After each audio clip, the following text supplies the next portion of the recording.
Operation सिंदूर पर 7 मई 2025 को हुई प्रेस कॉन्फ्रेंस के दौरान भारत ने अपनी प्रतिक्रिया को केंद्रित, संतुलित और गैर उत्तेजक बताया था।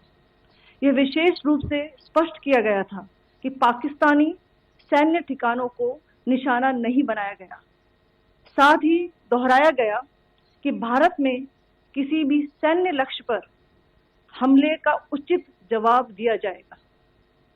7 से 8 मई 2025 की रात को पाकिस्तान ने उत्तरी और पश्चिमी भारत में स्थित कई सैन्य ठिकानों को, जैसे कि अवंतीपुरा, श्रीनगर, जम्मू, पठानकोट, अमृतसर, कपूरथला, जालंधर, लुधियाना, आदमपुर, भटिंडा, चंडीगढ़, नाल, फलौदी, उत्तरलाई और भुज पर ड्रोन और मिसाइलों से हमला करने का प्रयास किया।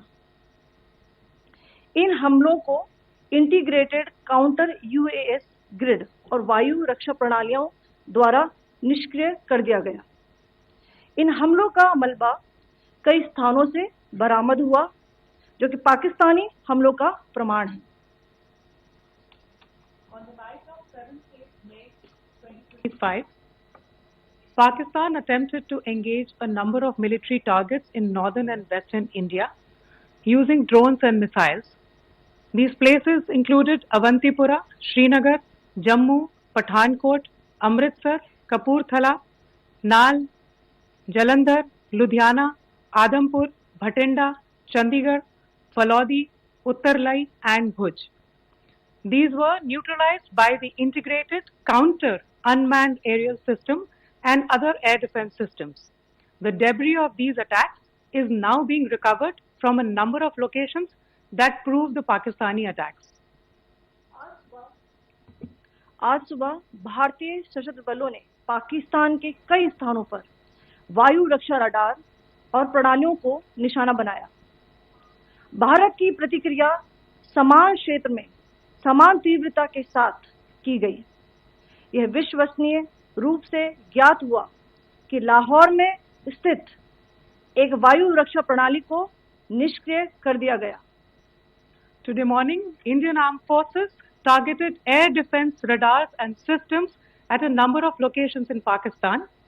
Indian response has been in the same domain with the same intensity as Pakistan.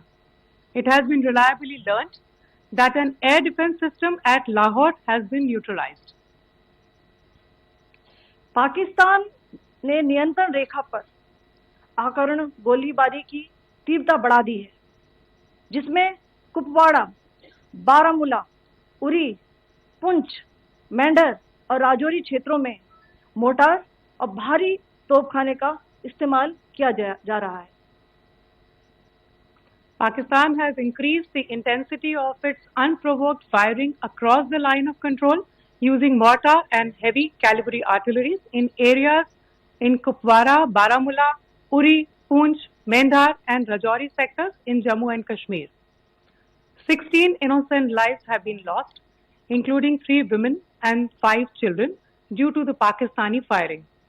Here too, India was compelled to respond to bring mortar and artillery fire from Pakistan to a halt. Indian Armed Forces reiterate their commitment to non-escalation, provided it is respected by the Pakistan military. Jai Hind.